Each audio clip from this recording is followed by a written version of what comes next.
This study on education development cooperation to accomplish the Sustainable Development Goals was conducted to establish action strategies to enhance educational equity in developing countries. So, what is SDGs? From 2016 to 2030, the international community, including the United Nations, must jointly implement the SDG goals, including environment, health, and education. And it refers to the new goals and performance indicators in 17 areas. SDG 4 aims to ensure inclusive and equitable quality education and promote lifelong learning opportunities for all, and consists of 7 targets and 3 means of implementation. The Research on Education Development Cooperation for Achieving Sustainable Development Goals is a mid to long-term study conducted for 6 years from 2017 to 2022. The 4th-year study was conducted to achieve SDG 4.5 related to educational equity, and 4.A, and 4.C, the means of implementation. This study identified the current status of access to education and vocational training for the vulnerable groups, including women, people living in poverty, persons with disabilities, and people with other vulnerable situations, and derived strategies to expand equitable quality education and lifelong learning opportunities for the vulnerable groups. This study consists of 6 chapters as follows. From now, we will briefly look at the key contents of each chapter. If you use YouTube chapter function, it would take you directly to the chapter that you are interested in. Trends and issues of educational equity. Internationally, vulnerable populations include the economically disadvantaged, and those who are discriminated against their social backgrounds, such as racial and ethnic minorities. Vulnerable people often face cultural bias and social discrimination, lack opportunities than others, and are at greater risk. In this study, women, people living in poverty, persons with disabilities, refugees, migrants, and racial and ethnic minorities were particularly identified as the representative vulnerable groups within the education system, and focused on enhancing educational equity for these 6 groups.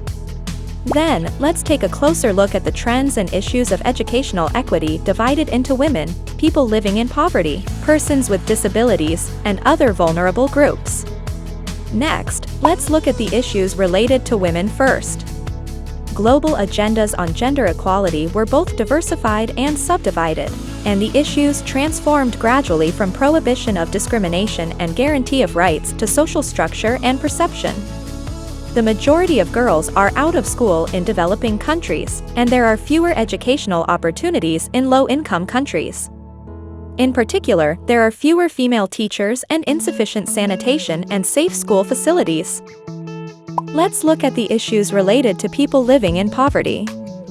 Poverty affects the entire process of education, and the issue of educational disparity caused by poverty tends to be more serious when overlapped with gender, race, and family backgrounds. Let's look at the issues related to persons with disabilities. The inclusion of children with disabilities in education system has become mandatory worldwide, and creating an inclusive educational environment and provision of high-quality education is considered as a priority for all countries.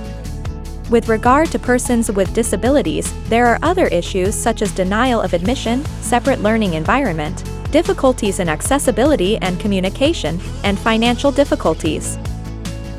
Lastly, let's look at the issues related to other vulnerable groups.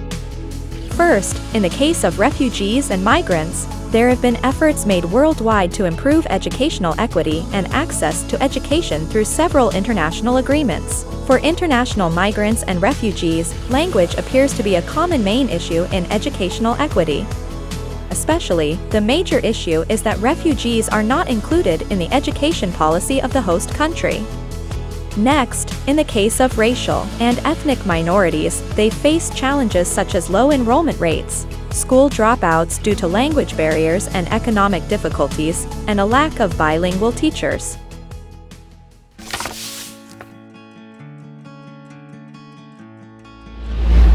Chapter 3 examines the educational opportunities and educational equity of the marginalized groups in OECD DAC recipient countries. By examining the characteristics of educational equity for the marginalized groups in developing countries, this chapter tried to categorize partner countries according to the level of educational equity in developing countries.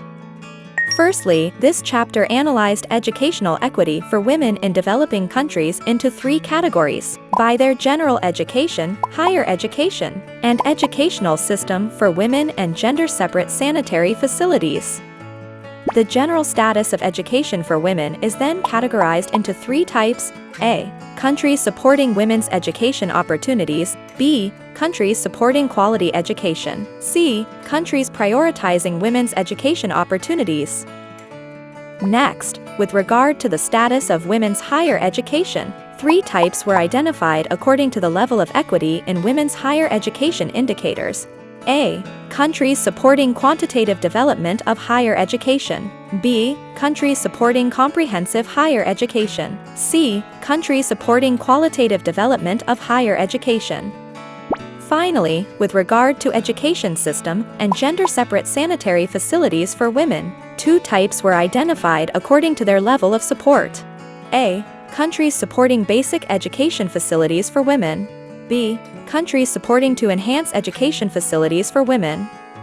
Secondly, typographical analysis on educational equity for people living in poverty was examined. As a result of the analysis, the following 4 types were concluded. Type A is a country that supports for educational opportunities for people living in poverty, and shows a gap between the education completion rate of the low-income groups and that of high-income level. Type B is a country that supports education comprehensively, shows the lowest education completion rate of low-income groups and the highest gap in education completion rate caused by income level. Type C is a country that supports for higher education for people living in poverty, shows a moderate level of education completion rate of low-income groups, and a lower gap in education completion rate caused by income level. Type D is a country that supports for advanced educational equity, shows the highest education completion rate of low-income groups and the lowest gap in education completion rate caused by income level. Thirdly, the level of educational equity in the academic achievement of the marginalized groups was examined. Based on the results of the academic achievement in reading and writing skills of the marginalized groups, the following 3 types were classified. Type A is a country that supports for the advanced academic achievement, and shows moderate level of minimum academic achievement of the marginalized groups. Type B is a country that supports mainly for academic achievement for the people living in poverty, and shows high level of minimum academic achievement of the marginalized groups except for the low-income people. Type C is a country that supports academic achievement comprehensively, and shows the lowest level of minimum academic achievement of the marginalized groups. As a result of educational equity analysis of Indonesia, Cambodia, Bangladesh, Vietnam, each country established policies and systems for the marginalized groups, and that led to gradual improvement of educational accessibility for the vulnerable groups. Also, projects to support the marginalized groups have been carried out in cooperation mostly with donor countries. To support the marginalized groups, first, educational development cooperation projects with these countries should be pursued from the perspective of urging the implementation of educational policies and systems established by respective developing countries. Second, the situation of the marginalized groups should be fully taken into consideration, based on the analysis of the socio-cultural context together with the needs analysis of the beneficiaries. Status of educational development cooperation projects conducted by Korea and other countries for the vulnerable groups in developing countries. In order to examine the status of Korean ODA projects in the field of education for the marginalized groups in developing countries, statistics for the last 5 years from 2014 to 2018 was analyzed. First, if you look at this graph, among the entire ODA education projects, the number of projects which targeted the marginalized groups grows every year. Next, analyzing the status of projects for each specified group of the marginalized. From 2014 to 2018, the number of ODA education projects that mainly support women and people living in poverty was relatively large. As it gets closer to recent years, however, while the number of education projects for the people living in poverty decreases, the proportion of projects that support women, refugees, and migrants is gradually increasing. Section 2 examined the status of representative education projects conducted by overseas organizations for the marginalized groups in developing countries. First, Save the Children, representing CSOs, aims to protect the rights of children who face multiple vulnerabilities at the same time. Especially literacy programs for the children in conflict-affected areas have been implemented continuously. UN carries out various education projects to support the vulnerable groups, with a special focus on the provision of quality education for girls. In the case of the World Bank, a disability-inclusive education program was conducted in Africa. It can be characterized by the use of a comprehensive ecosystem approach that considers both demand and supply. A project called the Girls' Education Challenge was run by United Kingdom, and it aims to provide quality education for girls with disabilities and those in vulnerable situations. Norway implemented projects to expand educational opportunities for refugee children in cooperation with its key partner countries. Analysis of educational development cooperation projects for the vulnerable groups. Chapter 5 analyzed educational development cooperation projects to improve educational equity for the marginalized groups in developing countries based on an interview of 18 organizations and 24 project managers.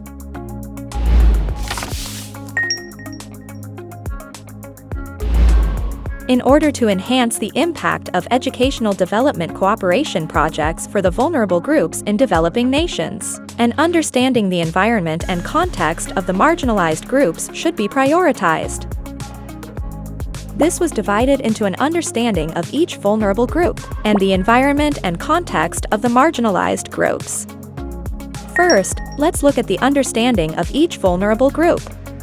In order to enhance educational equity for women, awareness of women and those around them, such as boys, parents, and teachers, must be improved together. In order to improve educational equity for people living in poverty, because it is closely related to their livelihood, a practical and applicable education should be provided. In order to advance educational equity for persons with disabilities, local communities' awareness and attitudes towards disabilities must be improved. Also, educational accessibilities, such as improvement of transportation and school facilities to facilitate access within the school, must be considered. With regard to other marginalized groups, in order to enhance educational equity for refugees and migrants, educational development cooperation projects targeting these groups must be inclusive of the host community to prevent from any potential conflict occurring due to reverse discrimination. Next, let's look at the environment and context of the marginalized groups. The understanding of the intersectionality of the marginalized groups should be prioritized, and expand support for the groups that go through multiple vulnerabilities at the same time. The issue of their livelihoods, along with an understanding of the local society and culture, must be considered. Also, together with support for improving school facilities and the environment, there is a need to raise awareness of positive discrimination.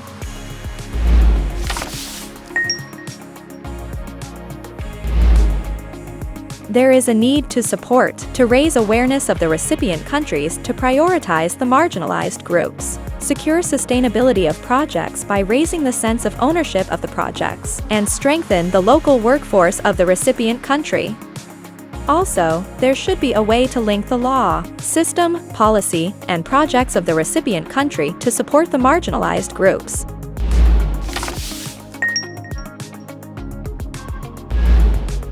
At the government level, there should be a direction for educational development cooperation, such as establishing a philosophy for educational development cooperation, setting goals, and gathering ideas of ways to support each vulnerable group. Also, project support is needed considering the characteristics of education projects for the marginalized groups, such as information collection and data construction of vulnerable group, support of mid-long-term projects, improvement on performance indicator, flexible usage of budgets and support for improving infrastructure. Partnerships should be strengthened by supporting network establishment, establishing and activating information sharing, and supporting civil society organizations in strengthening their capacity.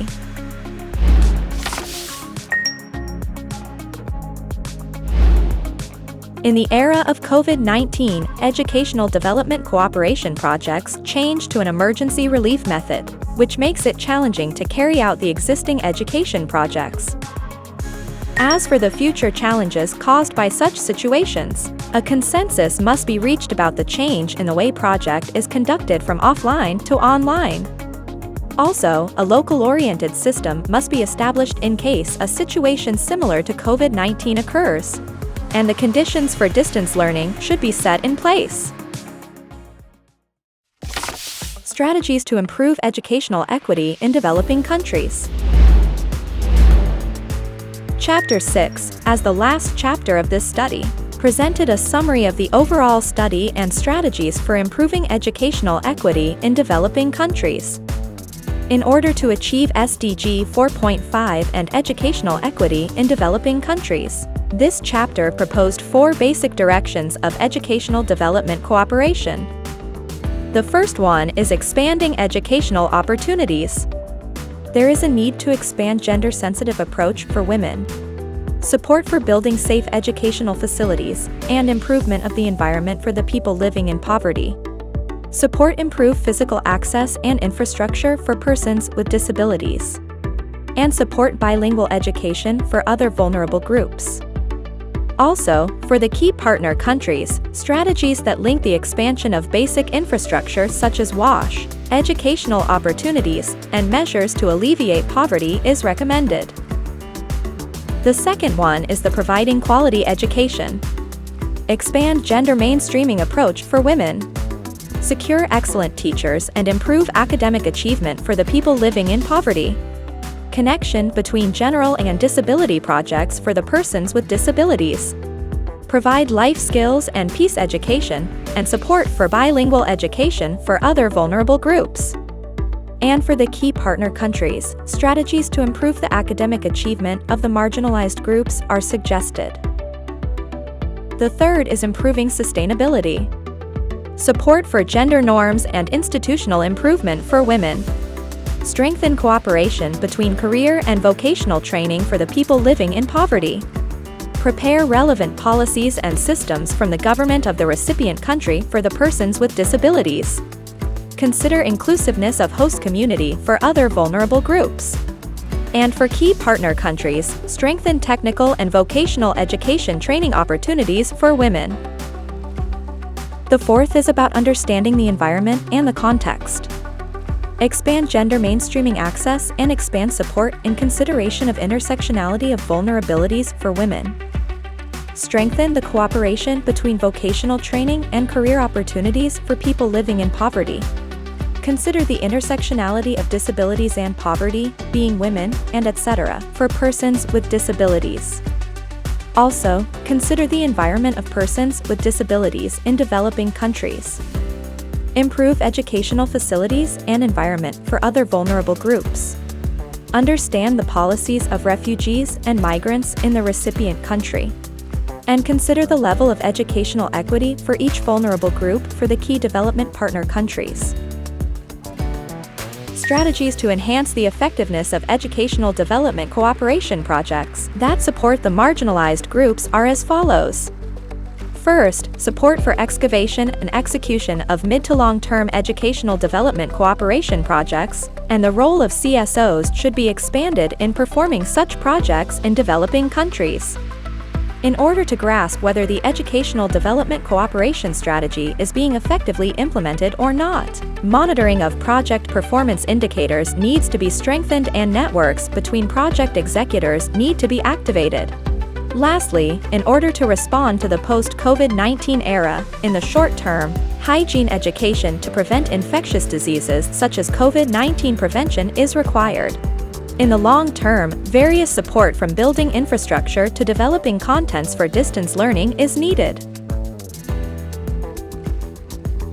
So far, we looked at the contents of the fourth-year study. More details about this study can be found at Korean Educational Development Institute website.